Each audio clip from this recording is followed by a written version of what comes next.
Hello viewers, thanks a lot for joining me again today on today's episode of Faith Plus Integrity with Sister Temitope.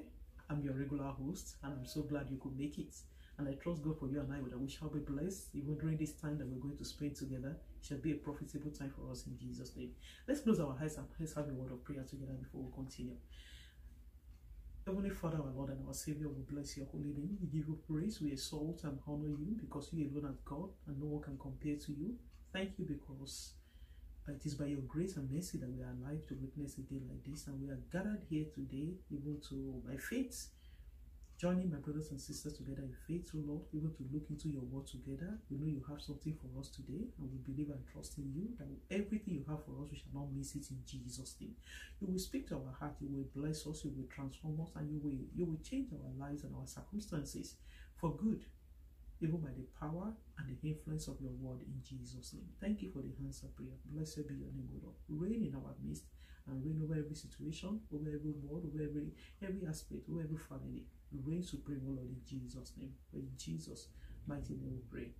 Amen and amen. Praise the Lord. Thank you once again for joining me. We have a very interesting and a very important topic in our hand today to look at 8 wrong reasons why people marry that leads to divorce. 8 wrong reasons for marriage that leads to divorce. So that is to tell us that there are some reasons, we can be doing the right thing. Marriage, as we know, is a divine institution ordained by God himself. If we go back to the scripture, we will look at that in the book of Genesis. We will see how God instituted the very first marriage between Adam and Eve. So if marriage is not important, God wouldn't have delved, God wouldn't have involved himself in it. So for God to bring about a man and a woman at the beginning of the world to come together, we look into the scripture and we see all this, it shows how important it is in the heart of God. Marriage is very important and is an holy institution.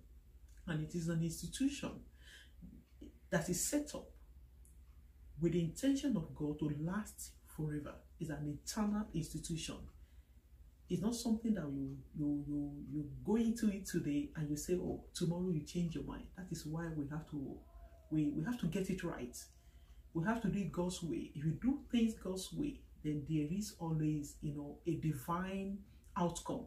Anything that is done God's way has always a divine outcome. That is not to say there won't be, little and misunderstanding and all that here and there, but still, irrespective of that, because you're doing it God's way, you're starting it on a solid foundation, definitely God will be there to lead and to guide and to see you through. So if you're married, this is for you. If you're single, you can't afford to miss to this video, and I pray that God we give you a word, just a word out of this video. Just a word is all you need to bring about the revelation and the insight that God is trying to pass across to us through his word today in Jesus' name. And I pray that you will not miss it. You will not miss the voice of God through this video today in Jesus' name. This video is for our good. It's to bring about healing. It's to bring about restoration, and it's to bring about divine direction for those that are yet to go into marriage. That's why I said, whether you're married or single, this is for you. And I pray that you will be blessed as we study together in Jesus' name. So to start with, we're going right into the scripture. We're starting from the book of Psalm 11. We read from the book of Psalm 11. What does it have for us? 11:3. Psalm 11:3. If the foundations be destroyed, what can the righteous do? Psalm 11:3 asks us that if the foundation of a building, of a house, of a structure be destroyed, what can the righteous person do? Because we all know that foundation, any building, no matter how big or how small, how mighty the structure might be, the foundation is very important to a building. The building rests upon the foundation. And that is why, there's a story in the scripture that Jesus Christ was giving a parable that if a man build his house upon a sand, it cannot stand the test of time. But any building, any house that is built upon the solid rock, which is Jesus himself, will stand the test of time. We stand the test of time. Come rain, come shine, come storm. No matter what might come from any quarter to fight against it, it will stand because it's built. It's, the foundation is deep rooted. It's upon a solid rock. So it will be able to stand the test of time. So same as our marriages. If somebody is married and is married on the wrong foundation, the marriage is instituted or it was started or it was planted upon the sand, that is upon a shaky foundation, or somebody is planning, if you are hearing me and you are planning to go and get married, or you are planning that someday in the nearest future you're going to get married, but you are planning or you are intending to go into marriage for the wrong reasons, I promise you, you are planning to build your house upon a shaky foundation, and it's just a matter of time. Time will tell, but I pray for you that you will not fail even before you start in Jesus' name. That God will give you divine insight from through this study and through this video, so that you'll be able to get it right. You'll be able to correct yourself. If you're already married and you have already built your marriage on a shaky foundation, on a wrong foundation, and it's affecting you, you are tired in your marriage, you are frustrated, you are even contemplating divorce as we're talking, it's not the solution. Because whether we believe it or not, I know it's always there's some topic that when people hear, they always put up a kind of wall of defense. Oh, no. We always want to have our own side, our own view, and our own opinion over some topics. But when it comes to the issue of marriage, it's a divine institution, and God has a blueprint for marriage. God has a blueprint. It has a standard. And the desire of God is for a man and a woman to live together till death do them part. That is why the Bible says that what God, in Genesis 2, that what God has joined together, let no man put asunder. A man shall leave his mother and his father, and it will be joined. He will be joined with his wife, and two of them will become one. And the Bible says, for that, it said, what God has joined together, let no man put asunder. Let no situation, let no circumstance, let no pressure, let nothing put asunder. But the only way this can be true in our lives and in our family is when we get it right from the foundation. So now, what are the reasons, or why are the reasons why people get married that end them in inevitable divorce? Though it's not the desire of God for them, but they find themselves, they say, I can't do this anymore because they got it wrong from the beginning. We look at the first point. The number one reason why people end up, you get married wrongly and they end up in divorce, is due to naivety. Due to naivety. For instance, there are some culture, there are some societies, there are some religion, there are some, some societies and some countries. They encourage people, maybe starting from the age of maybe 16, it depends on legal age in different society and cultures and all that. As also particular age, maybe at the age of 16 or 18 and all that, their daughters or their sons, they can get married. Well, it's good enough if you are given the liberty to get married at the time. There are some people that they find themselves in arranging, they call it arranging marriage. They find themselves being, it's like a hookup marriage. They find themselves being pressurized to marry, even though they are not ready for it. Many instances, they don't even know. There are cases that people don't even know who they want to get married to. Maybe the parents are doing it as a kind of favor between friends, to strengthen friendship. We've seen cases of maybe parents to solidify the friendship. It could be the dad or the mom or the family friend and all that. They say to solidify our friendship, our daughter will marry your son and all that. Even though the children, they are totally against it. They don't even know. Some of them, they don't even know. All this arrangement is done behind them. And they are not prepared. They don't know what they are going into. Number one, they don't even know who they are getting married to. They don't know. They have no knowledge of what they are going into. It might be at the latter end, maybe at the end of, towards the end of the preparation, at the tail end of the preparation and all that, they will now bring them to, bring it to their knowledge that, oh, so daughter or son, you'll be getting married to so person. They might be taken apart because they are not prepared. Mentally, emotionally, physically, psychologically, they are not prepared for what they are going into. And the parents will be telling them, and this does not happen only in in some culture, even in Christianity, there are some so-called Christian families also practice this. They call themselves Christians, they go to church.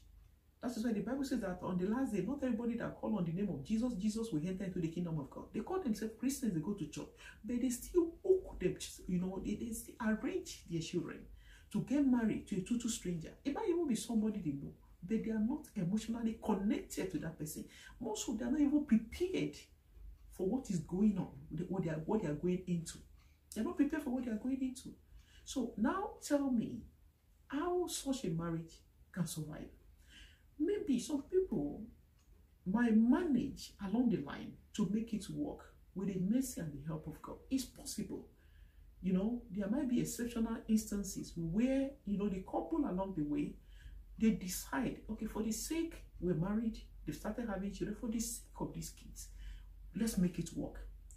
There might be exceptional cases like that.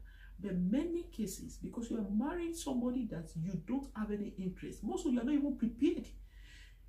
Some of them, especially when you are young, they are not prepared for it. Marriage is not a child's play. It's not for the faint-hearted. It's for too matured mind. Maturity does not have to do with age. Somebody could be young and be mature. Somebody could be old and be mature. But the point here is this. At least you need to have a foresight. You need to be prepared for what you are going into. So they just find themselves getting married for no reason. They find themselves married due to naivety. They don't know what they are going into. So when they get in there and the reality gets done, everything becomes bare to them. They are living with this man, they are living with this woman, and they are struggling to cope because they are not prepared for it. At the end of the day, somebody might say, you know what? I've got to go. We've got to go our different ways. I can't do this anymore. But that is not the intention of God. I pray that the Lord will have mercy. Even somebody that is older, physically, mentally, they think they are prepared. They still find themselves in marriage. Marriage, is, let's be real here. Let's be realistic here. Let's be practical. You find yourself, it's not a matter of the time of courtship when you're living far away from each other. Now you find yourself living, a man and a woman from different background, different orientation about life, living day by day. During courtship, 24 hours, 24/7 in a day, you're always around each other. Okay, let's say the courtship is over, people have gone back to their work and all that, but you find yourself living day in, day out. You begin to see, more. You begin to know more about yourself. You begin to see your strengths, begin to see each other's weaknesses. Marriage requires determination. It requires, it requires so much commitment and effort on the part of those involved. It's not a child's play. And it's like I said before, it's not for the faint-hearted. It's not. You must be determined. You must be committed. You must be willing to make it work. It's not a child's play. But for somebody that is naive, for somebody that is not ready, for somebody that is not even thinking in that direction and find themselves, it's like in an impromptu. Some marriages, you hear about the story, you begin to wonder, how on earth can this be possible? It is possible. It is happening. I pray that the Lord will have mercy, especially on parents, so that parents will begin to look beyond themselves and begin to consider the people they are putting into this, this dilemma. Because I call it a dilemma in the sense that when you join two people together that are not emotionally tied to each other, they are not prepared mentally and emotionally to live with one another. They don't even know each other. They have no feelings. There's no connection between them. They will live to bear the brunt. Even if they come back to complain to you, the most of the best the parents can do is, just go back to your husband's house, or you go back and be living with your wife. Everything is going to be good. You are not living with them. They want to live to face the consequence of what you are putting them through. I mean that God will help and give, as parents, God will give us wisdom to be able to, to raise our children in a God-fearing manner and in a way that God will be honored and be glorified in Jesus' name. Hosea 4:6. My people are destroyed for lack of knowledge, because they have rejected knowledge. I will also reject them. So Bible is saying, Hosea is telling us here that A lot of people are destroyed for lack of knowledge. So many people have destroyed their children's life for their lack of knowledge. And God said, because they have rejected knowledge, I will reject them. They have put themselves in situations that, at the end of the day, they now be running helter-skelter to seek for help. Things that can originally could have been avoided. Unnecessary pain. At the end of the day, they said they want to go a different way. They want to be divorced. Because the marriage maybe initially is not meant to be. They've built it on a wrong foundation, lack of knowledge, naivety. They are doing it, for the wrong reasons. That even God, at the end of the day, might not be honored true. But what happened? Does that justify that people should go their different way and end up in divorce? Like we said, there will be exceptional cases, because immediately you find yourself being married to somebody.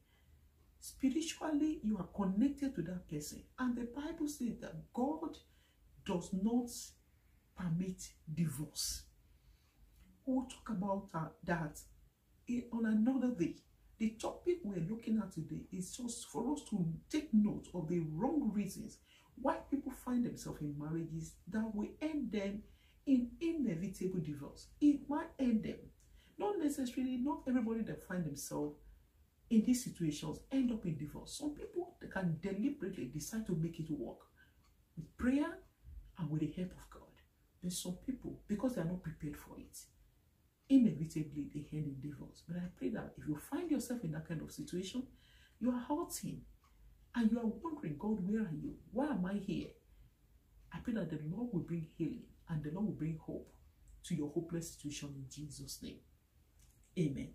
The number 2 reason, wrong reason why people get married that might end them in inevitable divorce is for selfishness. For selfishness or for selfish reasons. Many people, even if you are not involved, if you are not directly involved in this, if this does not relate with you, you must have known, especially in this world, this age that we are in, that people do things for selfish purposes. If they are not going to gain something from it, they won't go into it. Some people, in fact, they know that somebody is married, but they are still ready to go into that relationship for selfish reasons. Maybe because the person is rich, maybe because the person is influential, maybe because the person is famous. They have selfish benefits to gain out of it. Now the point is, if you marry somebody for selfish reason, you cannot sustain the marriage. It's not going to work. For how long are you going to sustain it? Because you're making it about yourself. And when we talk about marriage, it's not about an individual. It takes 2 to tango. Initially, it involves the man and the woman, and as the Lord blesses them, and God brings about an increase, we see children coming in, maybe biologically or through adoption and all that. But the point is that nobody can survive on the fact that it's all about me. It's not going to work. If you build your marriage or your relationship on a selfish, maybe on the selfish ground, or for a selfish reason, everything you have is for you. Everything is about you. It's about me. It's not going to work. It's just a matter of time. If you don't change your mindset, if you don't change your mentality, if you don't change your orientation, and begin to carry other along, and begin to seek for the interest of others, it's just a matter of time. You are heading for a doom. And I pray that the Lord will have mercy and give you a change of mind in Jesus' name. I read from the book of Romans 12:10. It says, be kindly affectionate one to another with brotherly love, in honor preferring one another. Romans, Apostle Paul is telling us in the book of Romans chapter 12 verse 10 that we should learn to prefer other people above ourselves. Also in your relationship, in your marriage, prefer your husband above yourself. Prefer your wife above yourself. Prefer your children above. It's not about you. It's not about the wife. The marriage is not about the husband. It's not about the children. It's about everyone. It's not about you. If it's about you, then you're not supposed to be married. You live on your own. You'll be single for the rest of your life. If you know you cannot be single for the rest of your life, then you have to change your mindset even before you go into marriage in the first place. It's not about you. Anybody that is selfish, you make money, you think of yourself first. After all, I make my money. After all, I suffer for it. Did they know what I went through at work and all that? But somebody catered for you when you were younger. You need to seek for the interest of other people. Marriage is about two selfless people. If you are two selfish people coming together, it can never work. But if you are two selfless people coming together, you will build your marriage upon a solid rock. You will build it, and it will stand the test of time, because you're always looking for the interest, looking out for the interest of others, protecting the interest of other people, not just you and you and you only. Can I give you an advice? If you know you're a selfish person and you're not ready to change, please don't get married. Don't. You will be tired. You will feel frustrated. It can't last, and it can't work. And by then you'll be disobeying God, because the next thing you'll be thinking is that no, I can't live with this person. It's not the person you can't live with. It's about you. You have to change. Think about others. It's not about you. Life is not about you. Life generally is not about you. I pray that God will give you understanding in Jesus' name. The third wrong reason why people marry that can lead to inevitable divorce is due to family or peer pressure. Some people marry due to family or peer pressure. And that is not a good reason to marry. No, many people, because of age, some people, many things can be responsible for this particular, aspect of this study. If it's for family pressure, if a boy or a girl or a young man or a young woman is the only child of their parents, it gets to a particular age, in fact, they might want that person to stop even the education just for them to go and get married. Some people, it might be due to the lack of education of the parents. They begin to pressurize them. What is education at the end of the day without a marriage? Please don't let me die. I want to see my grandparents. I want to see that. I want to do that. And the person involved is not ready. It might not be financially ready. It might not be emotionally ready. It might not be mentally ready. It might not be physically ready. Maybe even the person they want to marry is not even there yet. And you don't expect your son, this is to parents, to us parents, you don't expect your son or your daughter to go on the streets and just go and grab anybody to marry. Marriage it's so sensitive. It doesn't work like that. It takes time. It takes prayer. It's a divine, ordinance. It's a divine thing that needs divine help and divine direction and divine guidance. It doesn't work like that. You can't do it through shortcuts. It doesn't work. We need time. Even when God brings the person that is your bone, the bone of your bone and the flesh of your flesh, maybe a man or a woman, across your path, you still need time to pray and be convinced that yes, this is the person God has ordained for me to marry. You need guidance, you need counseling, you need divine direction. It's not something you rush into and you're looking for the next exit to rush out through. It doesn't work like that. And it might be due to peer pressure. You see yourself that, oh, all my friends are married.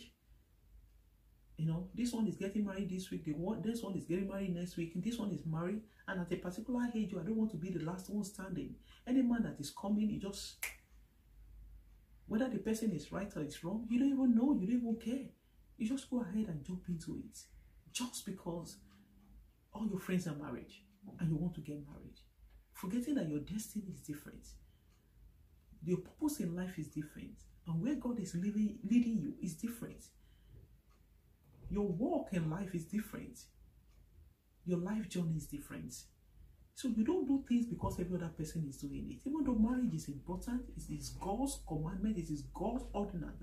But that is not to say, it's not everybody that will get married. Even it's in the scripture. Some people, for the sake of their faith, they will not be married, so that they will be able to serve God better. But if you know that you cannot hold it, you want to get married, you must make sure that you are getting married for the right reasons. Not because somebody wants you to go and get married at all costs at a particular time. When the deal is done, when the deed is done, who will be the one at the receiving end? Then the next thing you'll be thinking is, oh, I'm leaving this man, I'm leaving this woman, I'm trying someone else. Are you sure? Apart from the fact that you'll be disobeying God, which has its own consequence. If anybody disobey God, if you obey God, you know it has its consequence. If you disobey God, it has its own consequence. But the point now is that if you disobey God, and you will face the consequence, definitely. Now, apart from that, are you even sure that the person you're living, the next place you're going, will be better off than this one? Are you sure? I pray that God will give us understanding and God will help us so that we'll be able to, doing the right thing is good, but doing it is better, it's good to do it the right way. Somebody can be doing the right thing, but they're approaching it in the wrong way.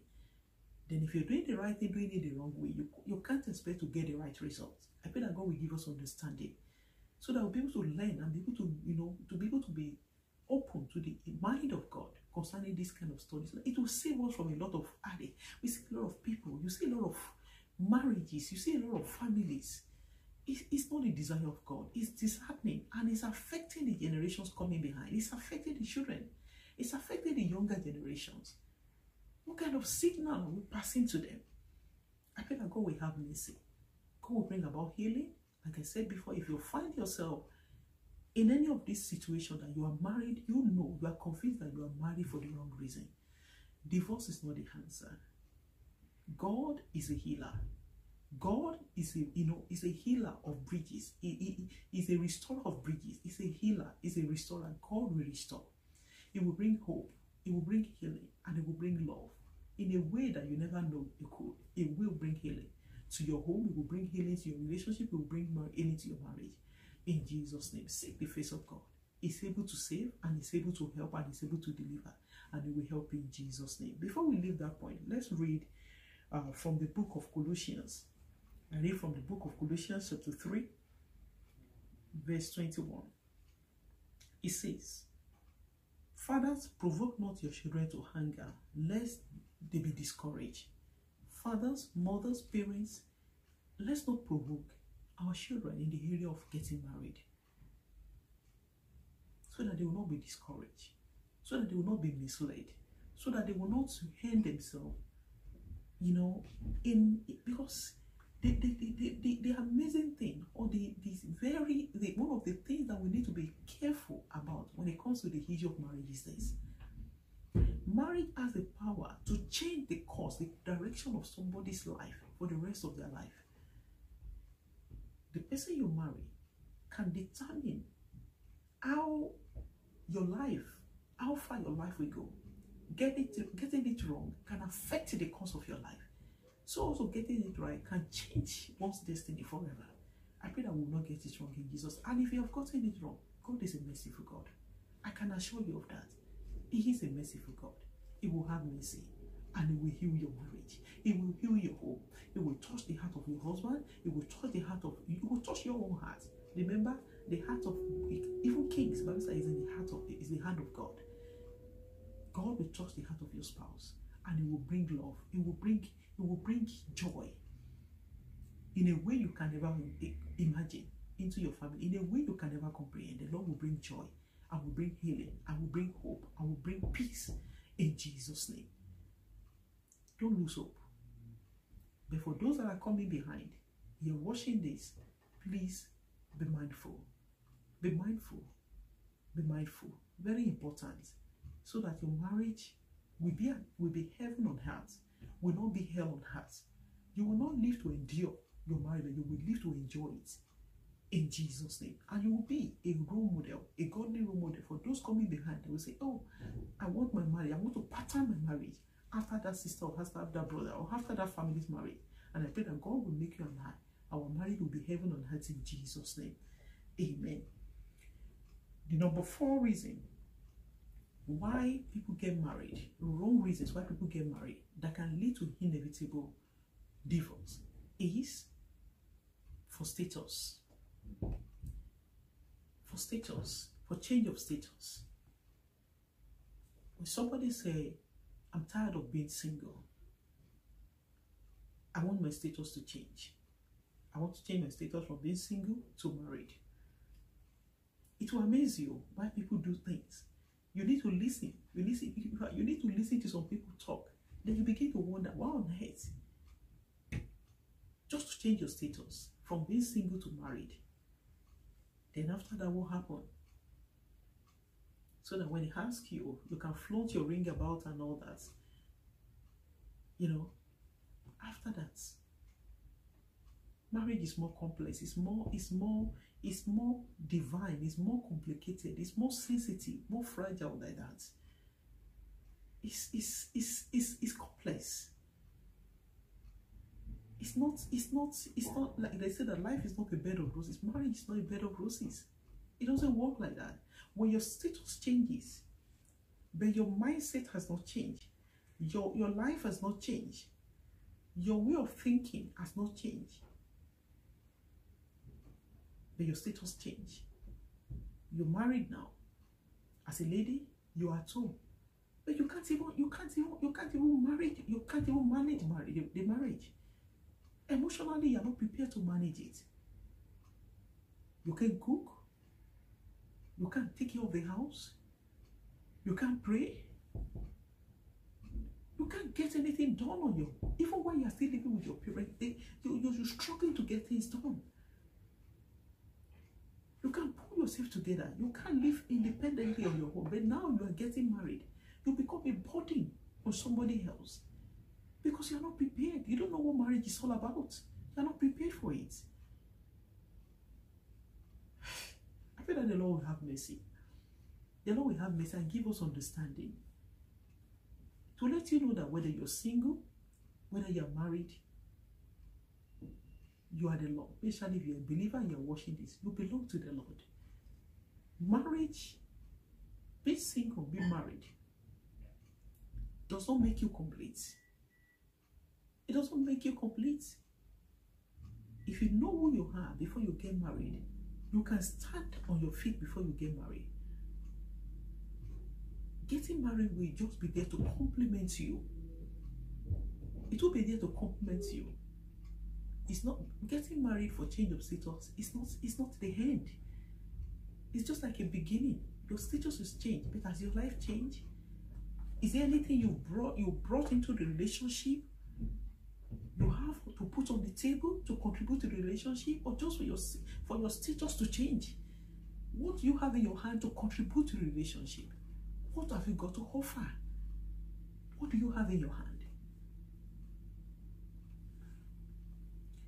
I read from the book of Colossians 2, verse 10. It says, "And ye are complete in him, which is the head of all principality and power."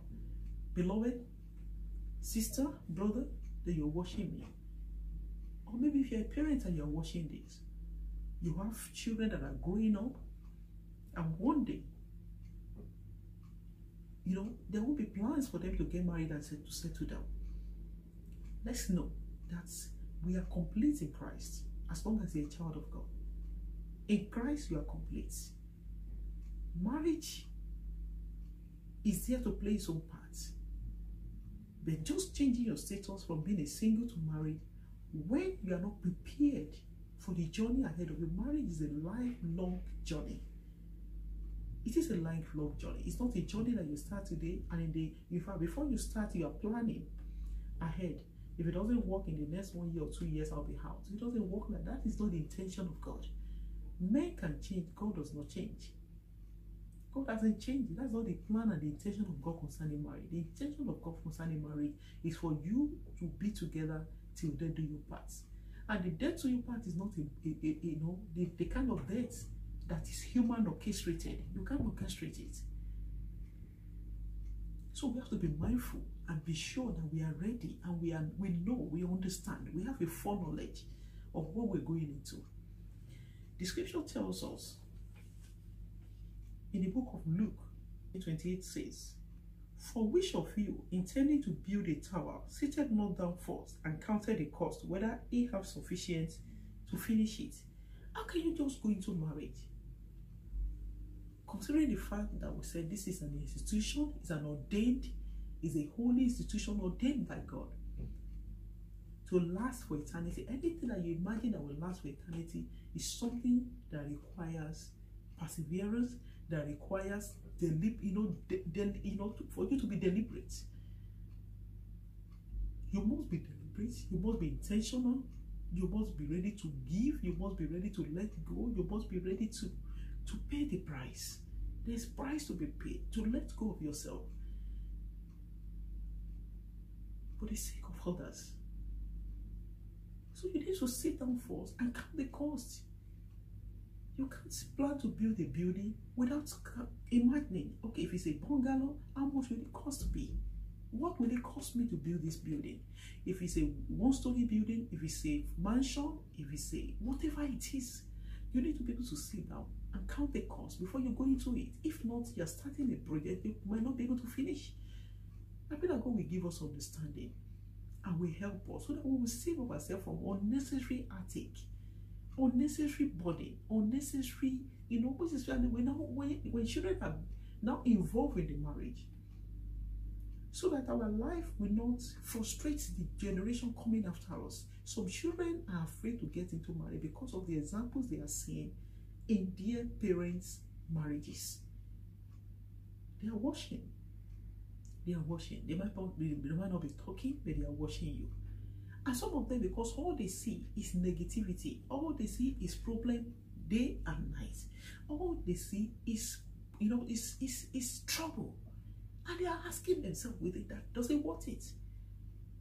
So if your marriage, if your relationship can discourage your children from obeying God, from them serving God, from them, being part of God's, original plan to reprocreate, Bible says we should replenish, we should multiply and replenish also. If your marriage is a bad example and is discouraging the younger generation coming behind you, then I pray that you and I will not be a failure.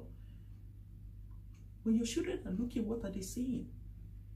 Are they saying something that encourages them and they say, oh, I love mom and dad, I just love their marriage, and I want to pattern my own after their own?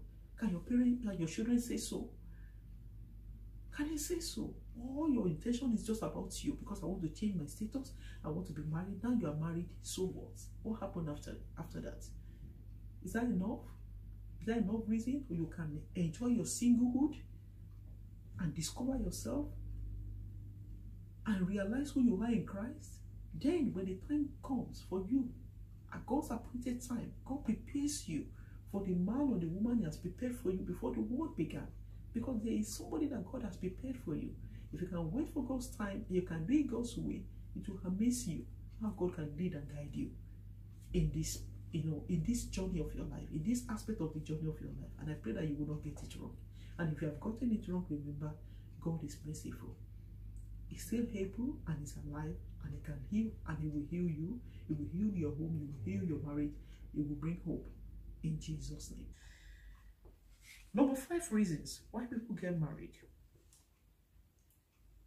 which is the wrong reason, is for loneliness. Some people are lonely. It could be due to,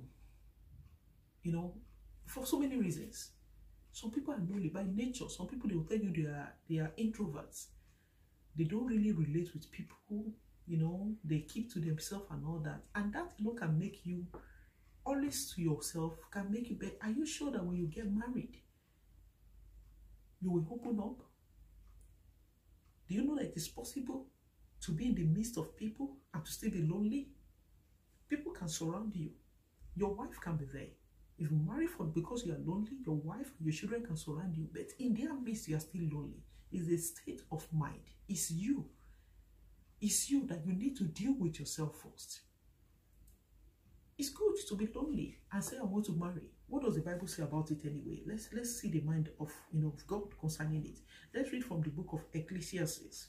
Ecclesiastes chapter 4 from verse 9. So if somebody says I'm lonely, so is it wrong for me now to go and get married? For companionship, because it's part of the reasons why the Bible says we can marry. But if that is the only reason why you want to get married, you are getting married for selfish reason, so that you just need a companion. What if your companion is like you? What if your companion is not around? You will feel miserable for the rest of your life? No. So that's why we need to be careful and search our heart before we go into it. We want to get married. Why do you want to get married? Why? For what reason? What good will it serve you? Are you ready for it? Are you ready to pay the price? Ecclesiastes 4, verse 9. Two are better than one because they have a good reward for their labor. For if they fall, the one will lift up his fellow. But woe to him that is alone when he falleth, for he hath not another to help him up. Again, if two lie together, then they have it. But how can one be warm alone? Like I said, it's good. It's part of the reasons why God ordained marriage, for companionship. You know, for companionship. So for somebody that is lonely, that can be fulfilled. But if all you are aiming for in a marriage is because I just need a companion, after the companion, then what happened? You have a companion. I need a companion. I need somebody. I'm running a business. I'm lonely in that business. I need somebody to work with me. After I get the person, what next? Do you have any other plans? Is there a greater reason apart from just companionship? That's why some men will tell you, my wife can never go out to go and work. I just want her to. I just need her to be my companion. But a woman might be the type, the hardworking type that wants to go out. It might be the extrovert. That doesn't mean she's flirting or messing around. You could be a man as well. Some women, because they are lonely. By nature, they are lonely. Now, anytime they see the husband going out, it's a problem. They are suspicious. There's no trust in the mind because they believe that anytime the husband is going out, he's going to mess around. He's going, there's suspicion. They're suspicious of every move. It could be the husband, it could be the wife. Somebody's talking on the phone, they're always eavesdropping. Is he a man? Is he a woman? The friends are talking to them on the phone. In fact, some people, they don't allow their spouse to have friendship. There's no friendship in their marriage. They believe that if they have a lady friend or if they have a man friend, they will mislead the person. It will affect their marriage. But if the truth being said, that kind of marriage cannot last. That is the truth. It cannot stand the test of time. You can be each other's best friend, but when the ships are down, we all need somebody. Is the truth? We all need somebody. So it's good for us when we're lonely. Okay, I'm lonely, I want to get married. I need company. But after that, there is more to marriage than just having a companion. Somebody to be with me, to warm the bed with me, somebody to cook for me, somebody to have my children, and all that. But what about, there's more. Beloved, there is more. My sister, there is more. My brother, there is more to marry than that. That for just somebody to just warm your bed, for just somebody to just be your companion, just so that you will no longer be lonely. What of any time the person is not around for genuine reason? What happened? You resume back to loneliness. If the person is taking maybe a day or 2 or 3 before they come back, then you resort to looking for somebody else to keep your company, looking for another companion, because on your own you are not complete. I will be getting the point here.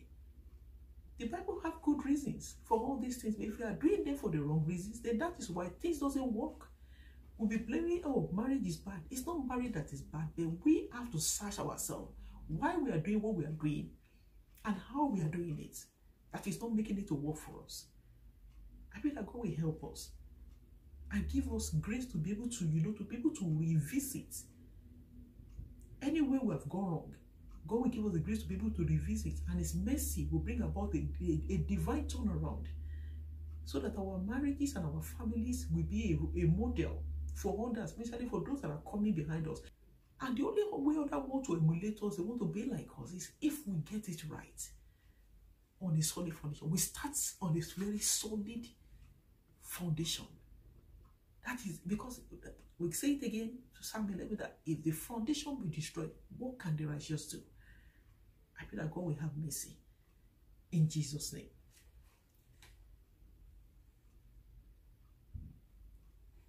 The next reason, which is number 6 reason why people get married that might hand them up in divorce, is for identity. For identity, we can liken that to the previous point. For identity's sake, because they have no identity. I remember a lady, I used to know a lady some years ago. Anytime she calls and I pick her phone, I pick a call, say, hello, who is this? I remember there was a time I didn't save a number, some numbers I don't save. The first thing she will tell you, the wife of so person. This is not a joke. That's the way she identifies herself. Immediately she said, the wife of so person. I said, you have come again. Don't you have a name? She's not joking. She doesn't. That kind of a lady, she's hiding under the identity of her husband. She doesn't have an identity. Though she has an identity, but she's not proud of who she is. She will tell you the wife of so person. I know you're the wife of so person. Thank God for that. But who are you? You. Who are you? We need to discover ourselves, be it a man or a woman. If you don't discover yourself, if you don't know who you are, then other people will determine for you who you are. We need to know who we are. You don't know yourself and you go and get married, you'll be lost. Because marriage has its own, marriage is so complex. When you get married, you become so many things to so many people. As a woman, you are married, you become a wife immediately. Thank God if you have parents, you're still a child. If you have siblings, you're a sister. If you have nieces or cousins or whatever, you have your in-laws. You have a role to play to them also. To your children, if you start having children, you become a parent. You become their doctor when they are sick. Especially a woman, you become so many things at the same time. So if you don't have your identity before you get married, then your identity can never be discovered. It's difficult. It can be, but it takes time to find yourself. It's easy to get lost in quotes after we get married, because you have so many things you are battling with. So many things are beckoning, they are calling for your attention. Your in-laws want your attention, your husband wants your attention. They will tell you, you don't have time for me again, especially when the children come. The children answers their name, but they will tell you, you no longer have my time. You're not sharing my time between me and your children and all that. Forgetting that the children belongs to you, to them. Belong to them in the sense that the children is bearing their name. You have to be there for everyone. So how can you find yourself in the midst of all that? That's why some people before they become depressed, because they've lost their identity. In fact, they never find their identity. So we cannot, if you don't know who you are, please don't get married. Discover yourself before you get married. And how can you find yourself? Let's look at the pages of the scripture. 1 Peter 2:19 has something for you. If you are yet to discover yourself, I read 1 Peter 2:9 to you. But ye are a chosen generation, a royal priesthood, an holy nation, a peculiar people, that you should show forth the praises of him who hath called you out of darkness into his marvelous light. Can you see your identity? You're a peculiar nation, you're a chosen generation, you're a royal priesthood. So if you are not carrying yourself and comporting yourself as a royal priesthood, as a princess, as a prince, if you don't discover that you're a princess or you're a prince before you get married, then somebody can call you all sorts of names. Even if you are married to a man that does not, or a woman that does not respect you, they can call you all sorts of names and you will accept it. People can label you and call you all sorts of names because you don't have your own identity. The world will label you, but if you know who you are, then nobody can give you any wrong label. You shake it off. That is the truth. You know your identity in Christ. Especially if you're worshiping and you're a child of God.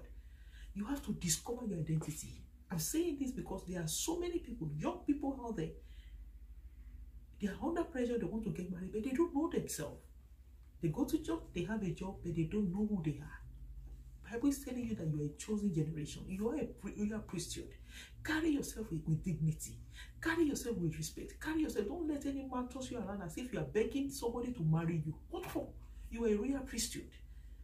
Don't let any woman make you to feel less than and think that if I don't marry you, then your life will be miserable. Who says? You are a royal priesthood, brother. You are a royal priesthood, sister. You are a chosen generation. You are a peculiar nation. You are called out of darkness into the marvelous light of God, so that you can show forth the praises of him that has called you from darkness into his marvelous light. So that even before you get married, you are showing forth the praises of God as a single person. And after you get married, nothing changes. Then your marriage even enhances you more. We empower you the more to show forth the praises of him. I pray that God will help you, that your identity will not be lost. You will not beg You know, you will not beg men to give you a label, to give you a name that God has not given you in Jesus' name. You will rest in the name. You will rest in the person that Christ has made you to be in Jesus' name. And also, Psalm 139, 13 to 17 has something for you. If you are struggling with your identity, whether you say it or not, you know it yourself. If you are struggling with your identity, Psalm 139, 13, it says, "For thou hast possessed my reins, thou hast covered me in my mother's wombs. I will praise thee, for I am fearfully and wonderfully made. Marvelous are thy works, and that my soul knoweth right well. My substance was not hid from thee when I was made in secret, and curiously wrought in the lowest parts of the earth. Thy eyes did see my substance, yet being unperfect, and in thy book all my members were written, which in continuance were fashioned, when as yet there was none of them. How precious also are thy thoughts unto me, O God! How great is the sum of them." So, the psalmist is telling you in the book of Psalm 139 that you are wonderfully and marvelously made. Marvelous are the work of God. You are wonderfully and fearfully made. The work of God's hand is beautiful. God does not do substandard products. God is a perfect manufacturer. Anything at the beginning, Genesis 1, everything that God created, they look at them and said they are good. So you are good, sister. You are good, brother. You are awesome. You are beautiful. You are handsome. You are good. Believe in who Bible says you are, in who the scripture says you are. Believe in who God says you are. Don't wait until you get married to discover your identity. You might never discover it. Or you might discover it in the wrong way. That might not go down with you. That you will feel frustrated at the end of the day. You will feel frustrated and you will feel your in-laws will come and give you names. Your neighbor will come and give you names. Your colleague will give you names. Even your husband, if he's not a caring husband, if he's not a God-fearing person, can give you all sorts of names and you will just take it in. And you'll be dying inside and you'll be thinking, what is going on with me? Why does everybody hate me? Why is this happening to me? Because you have lost your identity, because you didn't know your identity. You don't know who you are. I pray you will discover yourself today. The mercy of God will locate you. As you hear me this evening, the mercy of the Lord will locate you as you are listening to me. You will discover your identity and you will rest in whom the Bible is telling you, whom God says you are. You will rest in that in Jesus' name. Also, another reason why some people get married, which is the wrong reason, is for having children. Some people marry for the sake of having children. I've seen cases of people when they want to propose, a guy will go to the lady and say, "I want you to be the mother of my children." I imagine what that kind of proposal. So after being the mother of your children, so what? Is that what one is living for? To have children? Is that all there is about life? Or is there all that there is about marriage? Don't forget that even animals have children. Even a crazy, mad person on the streets, especially in African setting, the kind of madness in Africa is different from the kind of madness in the Western society. But the fact remains that this way they have children. So what is special about having children? Well, thank God, is part of the reason why the Bible says a man and a woman should come together. Part of the reason, but that's not all. That is not all. So we don't just take one reason and run with it. What happens to the rest? So you come into a marriage and you begin to have children, and after having children, the same man, if you're not careful, will tell you, don't you have anything to do again with your life than just having children? You'll just be born again, just be giving birth to children. Every year you give birth to children, and you'll be wondering, but you told me to come and be the mother of your children. And so, don't you have important things to do with your life? I pray that God will give us wisdom. If you are hearing me, you are here to marry, please take note of these things. This is not a joking matter. It is a serious matter. God will help you. And if you are married, you find yourself, in this kind of, it's like trapped in this kind of relationship. You are married for the wrong reason. Don't worry. The mercy of God is available. The mercy of God is available. It's a great restorer. The Lord will restore you. It will restore your marriage, and it will revisit your marriage, and it will rebuild your marriage to his own standard and to the glory of his name, in Jesus' name. I read, still on the issue of having children, I read from the book of Genesis 1:28 first. It says, And God blessed them. And God said unto them, be fruitful and multiply, and replenish the earth and subdue it. So that is God. He told Adam and Eve that be fruitful. So that is having children, multiply, you know. Because if people are not having children, then what happened? Some generation are going and no new generation are coming. People are not giving birth. What will happen after some time? Just like they say some animals are going to extinction. Human beings also will go into extinction, but that can never be. So it's good to have children, but the point we're making now is that all there is about marriage? That alone cannot fulfill the purpose of marriage. That on its own. So a man comes to propose to you and say, or your lady is telling you, my fiancé, I would love to be I will appreciate you to be the father of my children, my unborn children. It's good. You love each other, is good, but let the marriage be founded on more solid and more fulfilling reasons that goes far beyond having children. There is more to it. Just having children cannot sustain you for the rest of your life. Just children, rearing children, raising children, and having children, as many of them, cannot sustain your marriage for the rest of your life. I pray that the Lord will give you wisdom in Jesus' name. So on I read also from Genesis chapter 1 verse 22 now. And God blessed them, saying, be fruitful and multiply, and fill the waters in the seas, and let fowl multiply in the earth. So the same God that told Adam and Eve in verse 28 that Adam and Eve should be fruitful and multiply and replenish the earth and dominate it, have dominion over it, is telling the animals also, the birds of the air and the sea, fish of the sea, that they should be fruitful. So that's why I said initially that even animals, God gave them the privilege to be fruitful also. God gave them the mandate also to be fruitful. So that's why we have different species and they are still here.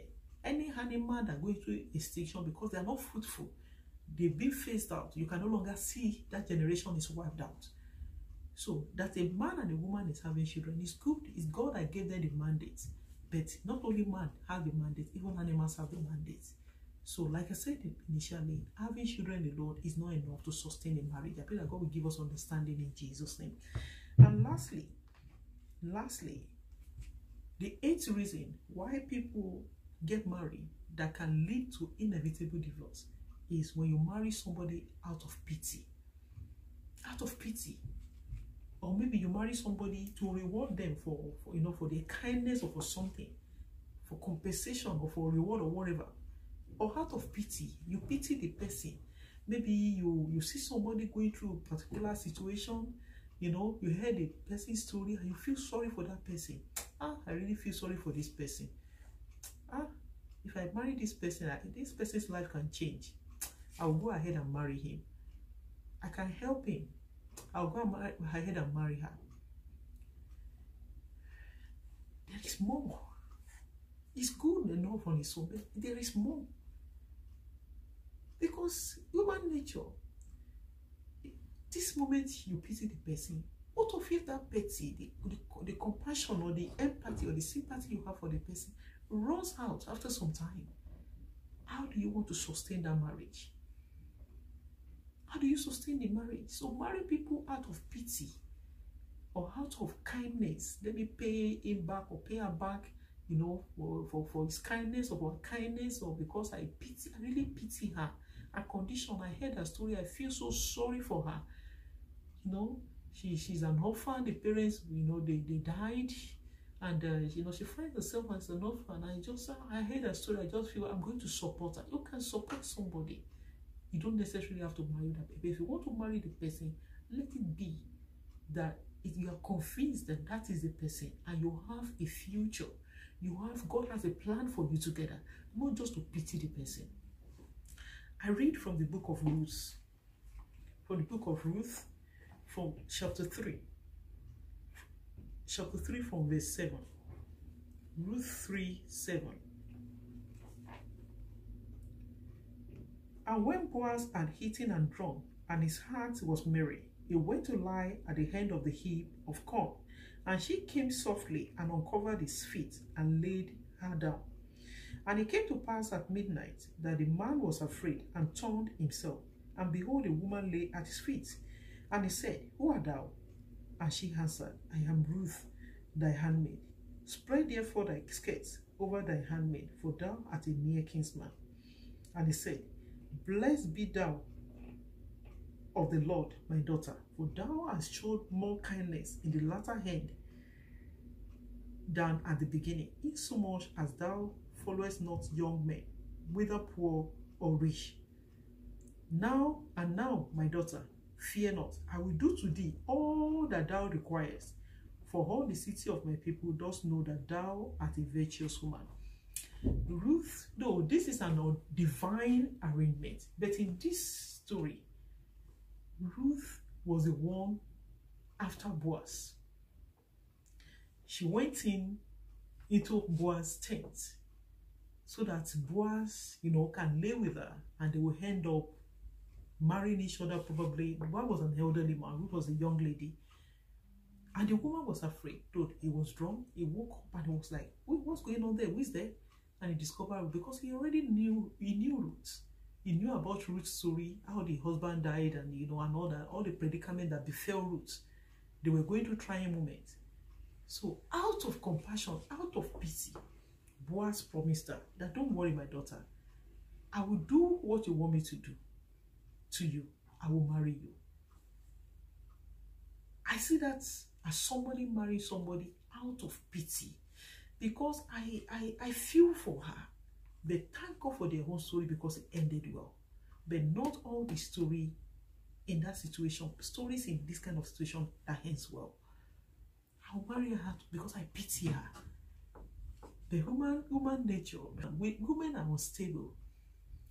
In nature, in character, it's only God that is constant. Women's nature is not constant. Men tell you yesterday, tomorrow you will hear something new. And that's exactly what they did to Jesus Christ, our Savior. This moment, Hosanna, they shouted Hosanna. The next moment, crucify him. So women, they are unreliable. Let me just use, we women be unreliable. You can't depend on women. Women are not unreliable by nature. You can never tell. This moment you are hearing something, the next moment you will hear something else. What happens when that human sympathy runs out? What happened to the marriage? The marriage begins to struggle.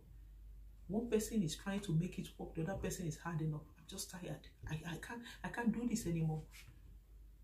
I'm the one that is always sacrificing for her because I pity her, because I'm the one that is always sacrificing for him because I pity him. I even marry him because I pity him anyway. I marry her because I pity her anyway. I just feel for her. I felt for him. But now you are running out of empathy. You are running out of compassion for the person. I feel that God will help us. And God will give us understanding to be able to get what he has for us from this world, so that those that have made a mistake in the past, we cannot undo the past, but the mercy of God is available to correct our mistake. That's the kind of God. It's a merciful God. He said, the time of ignorance, God winked at it.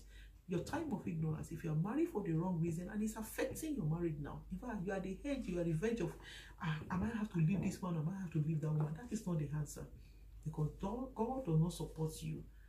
And even apart from God supporting you or God not supporting you, are you sure that the next place you are going is the right place for you to be? You never know. You thought this one is good. That is why you enter into it. Who told you the next one is going to be better? I pray that the Lord will visit every troubled family, every troubled marriage, and will calm every storm, and will bring about peace. And the joy of the Lord will be revealed in the midst of God's people in Jesus' name. And if you are watching me, you have not yet given your life to Jesus, and you're saying, my life has been a hell. I married that lady, I married that man. In fact, we met at a pub, we do this and we do that. And you know that things are not the way it should be.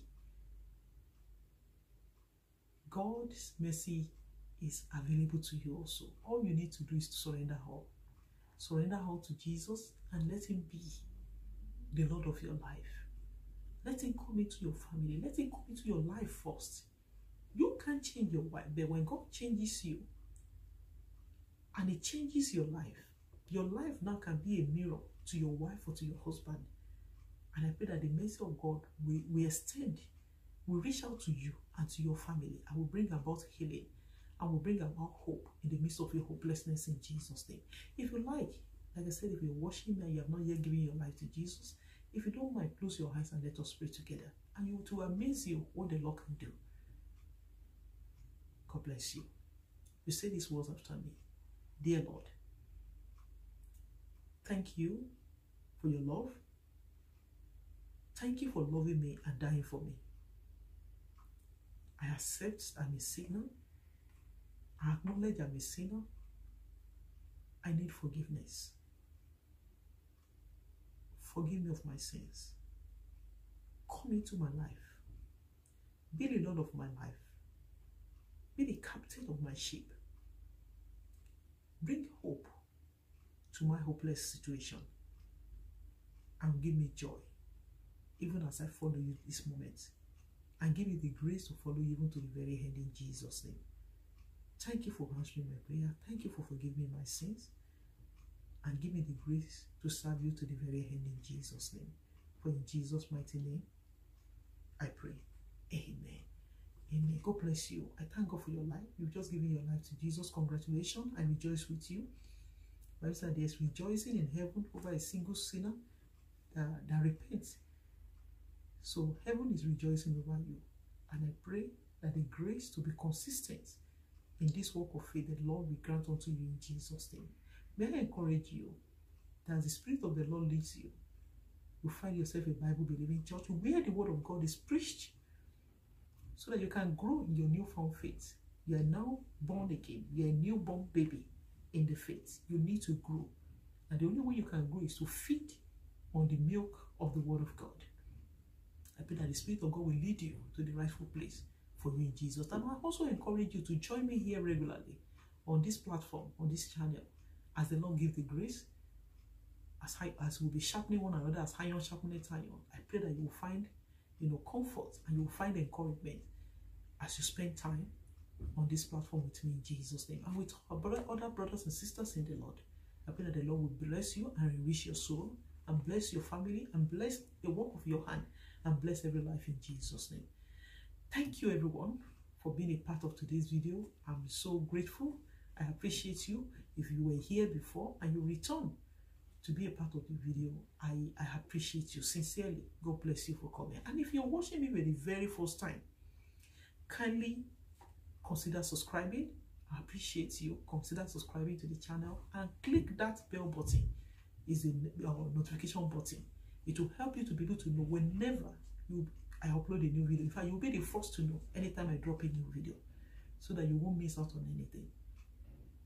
And I look forward to seeing you in my next video. Remember that I love you. That Jesus loves you all. God bless you. See you next time. Bye for now.